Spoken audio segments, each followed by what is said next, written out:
All right, let's talk about how you can convert a comma to a decimal point or vice versa, a decimal to a comma within Excel.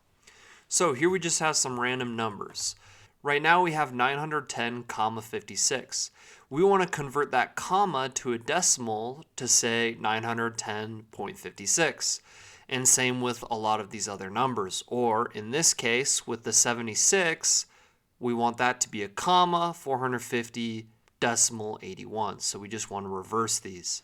What we can do is select the cells we're looking to change, go up to the data ribbon, and select text to columns.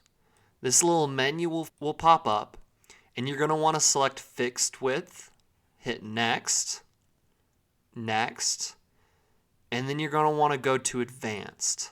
This menu will pop up and it's going to ask you, well, what's the decimal separator and the thousand separator? So currently my decimal separator is a comma right now, and my thousand separator is actually a dot. So we just need to change those.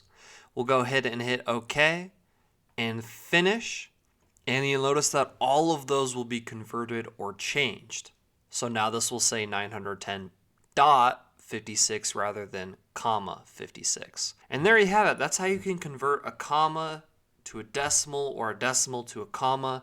Thank you so much for watching. Please don't forget to subscribe and smash the like button on your way out. Thank you, and just have such a great rest of your day.